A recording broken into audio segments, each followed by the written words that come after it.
Leo Tolstoy की एक प्रसिद्ध कहानी है। पुराने रूस में 3 रहस्यवादी बहुत प्रसिद्ध हुए। वे इतने प्रसिद्ध हुए कि वहां के मुख्य पादरी को तीनों रहस्यवादियों से ईर्ष्या होने लगी, क्योंकि धीरे धीरे लोग चर्च आना बंद हो गए थे। चर्च से लोगों की भीड़ पूरी तरह गायब हो गई थी। अब सभी लोग उन 3 रहस्यवादियों के पास जाने लगे थे। वहां के मुख्य पादरी ने सोचा, ये 3 कौन हैं जो मेरी मौजूदगी में संत बन गए? क्योंकि ईसाई धर्म प्रथा है कि जब तक चर्च किसी व्यक्ति को मान्यता न दे, वो संत नहीं बन सकता। पादरी बहुत चिंतित हो गया। चर्च की लोकप्रियता लोगों में दिन ब दिन घट रही थी। लेकिन एक दिन हद हो गई। पादरी पूरे दिन चर्च में बैठा रहा, पर एक भी व्यक्ति नहीं आया।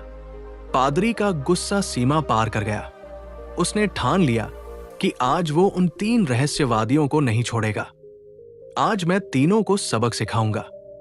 वो अपने पूरे पादरी वाले वेश में सजा, सोने का मुकुट पहना, मुख्य पादरी का प्रतीक चिन्ह लिए, सोने की छड़ी हाथ में ली और उन तीनों से मिलने चल पड़ा। वे तीनों एक बड़ी झील के दूसरी ओर रहते थे। पादरी नाव से झील पार करके पहुंचा। थोड़ा आगे चलकर उसने देखा कि एक बड़े पेड़ के नीचे 3 सीधे साधे आदमी बैठे हैं। वे तीनों उस पेड़ के नीचे पालथी मारे चुपचाप बैठे थे। पादरी उनके पास पहुंचा और बोला, क्या अब तीनों वे प्रसिद्ध संत हैं जिनकी वजह से लोग मेरे चर्च आना बंद हो गए? उन तीनों ने कहा, संत? अरे नहीं, हम संत किस लायक? हम संत बनने योग्य नहीं। यहां के लोग कहते रहते हैं कि हम तीनों संत हैं। पता नहीं किसने ये झूठी अफवाह फैलाई, जिसे सुनकर लोगों की भीड़ यहां आने लगी। हम रोज उन्हें समझाते हैं कि यहां मत आओ, लेकिन जितना मना करते हैं, भीड़ उतनी बढ़ती जा रही है। हम इस भीड़ से परेशान हैं। हमें ये भीड़ पसंद नहीं। हम एकांत में रहना चाहते हैं। आपका आना अच्छा हुआ। अब आप हमें इस भीड़ से बचाइए। ये सुनकर पादरी खुश हो गया। वो सोचने लगा कि ये बहुत भोले भाले लोग हैं। मैं इन्हें खूब परेशान करूंगा। आज इन्हें सबक सिखाकर जाऊंगा। पादरी ने पूछा, लेकिन आप तीनों क्या करते हैं?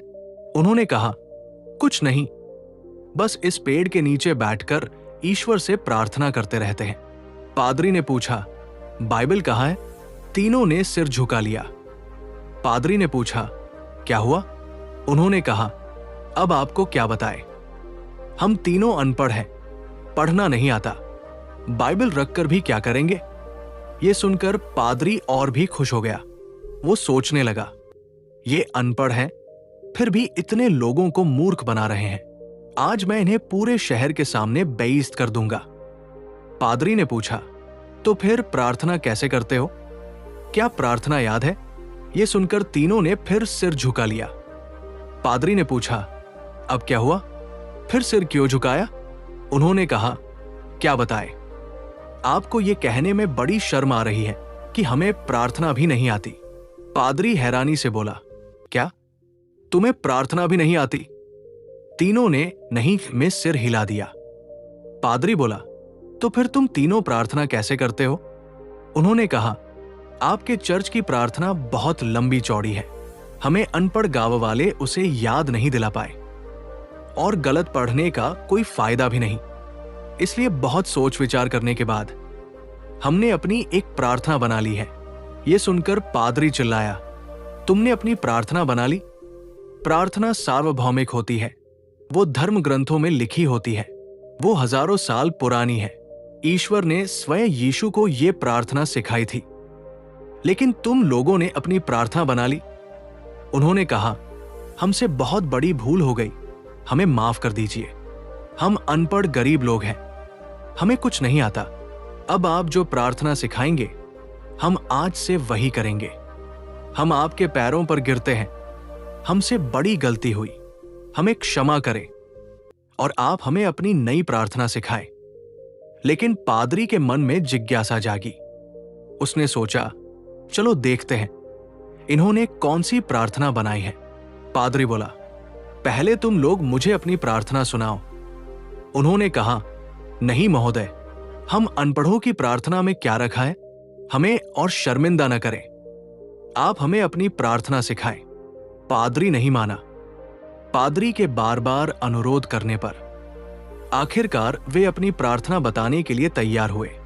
उन्होंने कहा, हमने बहुत सोचा, बहुत विचार किया, लेकिन हमें कोई प्रार्थना समझ नहीं आई। तब हमें याद आया कि ईसाई धर्म में ईश्वर के 3 रूप हैं, इसलिए हमने इसी पर अपनी प्रार्थना बनाई। अगर आप हमारी प्रार्थना सुनेंगे तो हम पर हंसेंगे। इसके बाद वे चुप हो गए। पादरी बोला, अरे सुनाओ, मैं नहीं हंसूंगा। उन्होंने कहा, ईश्वर के 3 रूप हैं, इसलिए हमने प्रार्थना बनाई। हम 3, आप भी 3, हम पर दया करो। ये सुनते ही वे गंभीर पादरी भी हंस पड़े।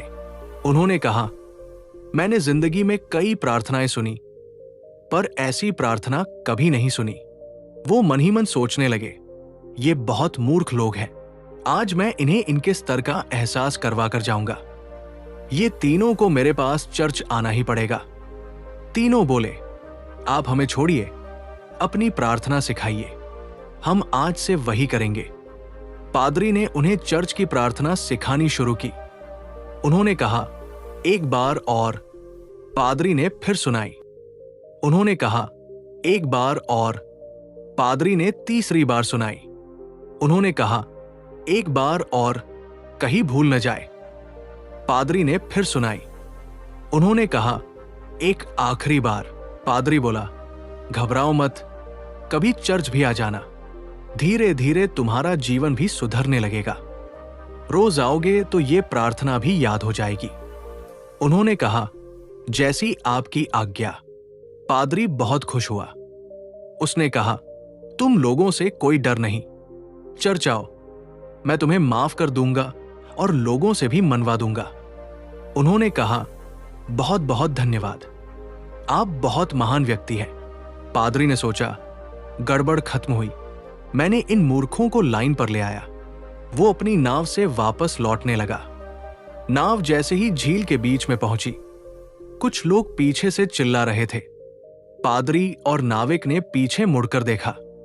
उनकी आंखें फटी की फटी रह गई। तीनों पादरी को पुकारते हुए झील के पानी पर दौड़े चले आ रहे थे। वे तीनों ऐसे दौड़ रहे थे जैसे कोई जमीन पर दौड़ रहा हो। ये देखकर पादरी के हाथ से सोने की छड़ी नाव पर ही गिर गई। आज तक ये चमत्कार केवल यीशु ने ही किया था। तीनों दौड़ते हुए नाव के किनारे आकर खड़े हो गए और पादरी से बोले, आप हमें वो प्रार्थना एक बार फिर सुनाइए, हम भूल रहे हैं। ये कहता है कि ऐसे शुरू होती है, वो कहता है ऐसे शुरू होती है। हम तीनों में बहस शुरू हो गई है। अब हम बहस करें या प्रार्थना? तो आप हमें वो प्रार्थना एक बार फिर सुनाइए। पादरी ने झुककर उनके पैर पकड़ लिए और बोलने लगा, सब कुछ भूल जाओ जो तुमने अब तक कहा। तुम्हारी प्रार्थना जीत गई, मेरी हार गई। तुम्हारी प्रार्थना सर्वश्रेष्ठ है क्योंकि वो सुनी गई। और सच्चाई यही है, यही कि अब से मैं भी वही प्रार्थना करूंगा जो तुम करते हो। मुझसे गलती हुई कि मैं तुम्हारी प्रार्थना को गलत समझा। कमी मेरे विश्वास में थी। मेरा विश्वास कमजोर था, मेरी प्रार्थना कमजोर थी। तो तुम मुझे माफ कर दो, ये मेरा बड़ा उपकार होगा।